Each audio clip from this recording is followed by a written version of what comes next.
Welcome to Abhinav Bharat. నేను అరవింద్. ఒక్క phone call చేస్తే చాలు మీ ఇంటికి వచ్చి ఎఫ్ఐఆర్ నమోదు చేస్తామని చెప్పేసి ఈ కొత్త విధానాన్ని అయితే పోలీస్ శాఖ తీసుకొచ్చింది. ప్రత్యేక కేసుల్లో బాధితుల వద్దకే పోలీస్ వ్యవస్థను తీసుకెళ్లాలని తెలంగాణ సిఐడి విప్లవాత్మక నిర్ణయం తీసుకున్నది. బాధితులకు మరింత చేరువై సేవలు అందించేందుకు దేశంలోనే తొలిసారి ఈ నిర్ణయం తీసుకున్నట్టు సిఐడి డీజీ చారు సిన్హా వెల్లడించారు. ముఖ్యంగా ఈ విధానం ఎవరి కోసం అంటే, ఎవరైతే బాలికలు మరియు మహిళలు కళాశాలలకు మరియు కార్యాలయాలకు వెళ్లే సమయంలో పని ప్రదేశాల్లో వేధింపులకు గురవుతున్న ఘటనలు మనం తరచుగా చూస్తున్నాం. వారికి సంబంధించి వారికి భద్రత కల్పించాలి, వారికి న్యాయం చేయాలని చెప్పే ఉద్దేశంతోనే ఈ విధానం తీసుకొస్తున్నట్టు పోలీస్ శాఖ తెలిపింది. ఎందుకంటే వారు భయంతో మానసిక ఒత్తిడితో వెళ్లి ఫిర్యాదు చేయలేకపోతున్నట్లు కొందరు ఉన్నట్టు సమాచారం తెలుస్తూ వారి కోసం ఈ విధానాన్ని తీసుకొచ్చినట్లు తెలుపుతున్నారు. భవిష్యత్తులో మరిన్ని ఇబ్బందులు తలెత్తుతాయనే భావంతో వెనకడుగు వేస్తున్న వారు ఎందరో ఉన్నారని చెప్పేసి, విషయం బహిర్గతమైతే ఇబ్బందులు ఎదురవుతాయనే ఉద్దేశంతో మౌన వేదన అనుభవిస్తున్న వారు ఎందరో ఉన్నారు. ఇలాంటి వారికి అండగా నిలిచే విధానమే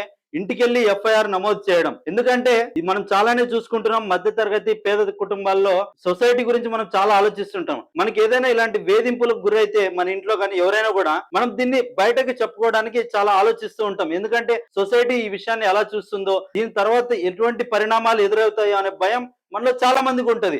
అందువల్ల మనం ఏం చేస్తామంటే, ఏదైనా ఇలాంటి ఘటనలు జరిగితే దాన్ని బయటకు కూడా చెప్పుకోలేం. అందువల్ల చాలా మంది సూసైడ్లు కూడా గురి అవుతూ ఉంటారు. ఇది కూడా ఒక ప్రధాన కారణం సూసైడ్ చేసుకోవడానికి. ఎందుకంటే ఇలాంటి విషయాలు బయటకు చెప్తే ఏమవుతుందో ఏంటో, మన కుటుంబాన్ని ఏమనుకుంటారో సొసైటీ, అసలు దీన్ని ఎవరైతే ఇలాంటి హరాస్మెంట్స్ చేస్తుంటారో వారు మళ్ళీ తిరిగి మా కుటుంబం పైన ఎలాంటి దాడులు చేస్తుంటారో అనేటువంటి చాలా అనుమానాలతో మనం బయటికి చెప్పుకోలేం.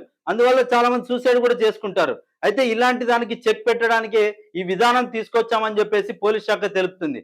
దీనికి సంబంధించి ఉమ్మడి మెదక్, వికారాబాద్ జిల్లాలోని ఈ విధానాన్ని అమలు చేస్తామని చెప్పేసి పోలీస్ శాఖ ప్రకటించింది. అయితే ఈ విధానాన్ని ఎవరెవరు వినియోగించుకోవచ్చు అంటే, మహిళలు, దివ్యాంగులు, అనారోగ్యంతో ఉన్నవారు, మరి పిల్లలపై జరిగే నేరాలు, పోక్సో కేసులు, ఎస్సీ ఎస్టీ అట్రాసిటీ కేసులు, శారీరక దాడులు మరియు ర్యాగింగ్, బాల్య వివాహ నిషేధ చట్టం వంటి ప్రత్యేక నేరాల్లో బాధితులు ఉన్నటువంటి వారు ఈ విధానాన్ని వినియోగించుకోవచ్చు.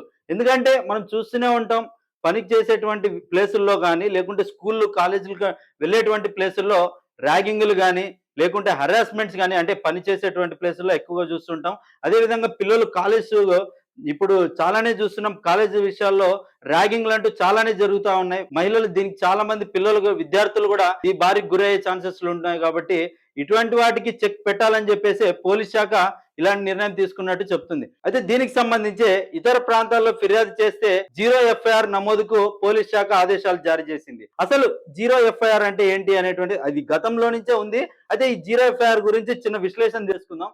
జీరో ఎఫ్ఐఆర్ అంటే ఏంటి అంటే, మనకు సంఘటన ఒక చోట జరిగింటా ఉంటది, మనం అక్కడికి వెళ్ళి పోలీస్ స్టేషన్ లో కంప్లైంట్ ఇస్తే ఏమంటున్నారు, ఇది మా పరిధిలోకి రాదు, మీరు 1 టౌన్ 2 టౌన్ అలా మనకు సంబంధించినటువంటి స్టేషన్ చెప్పేసి అక్కడికి వెళ్ళి మీరు కేసు నమోదు చేయాలని చెప్పేసి మనం చాలా చోట్ల వింటూ ఉంటాం. అయితే ఈ జీరో ఎఫ్ఐఆర్ అంటే ఏంటంటే, మనం ఏ స్టేషన్ లోనే, అంటే మన సమీప స్టేషన్ లో ఎక్కడైనా కూడా మనం పోయి కేసు నమోదు చేయొచ్చు. అయితే వాళ్ళు ఏం చేస్తారంటే దాన్ని జీరో ఎఫ్ఐఆర్ కింద నమోదు చేస్తారు. యాక్చువల్ గా ఏంటంటే పోలీస్ శాఖ జనవరి 1 నుంచి డిసెంబర్ 31 వరకు ఎఫ్ఐఆర్ ను నంబర్ వైజ్ గా రెడీ చేస్తూ ఉంటది. అయితే ఏవైతే ఇలా నమోదు అయి ఉంటాయో వారికి జీరో నంబర్ అయితే కేటాయిస్తుంది. అయితే వీళ్ళు ఏం చేస్తారంటే, మనం ఎప్పుడైతే సమీప స్టేషన్ లో మనం నమోదు చేస్తామో దాన్ని జీరో ఎఫ్ఐఆర్ గా నమోదు చేసి తర్వాత దానికి సంబంధించినటువంటి పోలీస్ స్టేషన్ కు వారు ఆ కేసును ట్రాన్స్ఫర్ చేస్తారు. అక్కడ ఎఫ్ఐఆర్ నంబర్ అయితే నమోదు చేయడం జరుగుతుంది. అయితే దీనివల్ల ఏంటి అంటే, మన సమీప స్టేషన్ లో ఎక్కడైనా కూడా మనం కేసు నమోదు చేసే అవకాశం ఉంటుంది అనమాట. అయితే దీనికి సంబంధించి సాక్ష్యాల సేకరణ ఇలాంటివి కూడా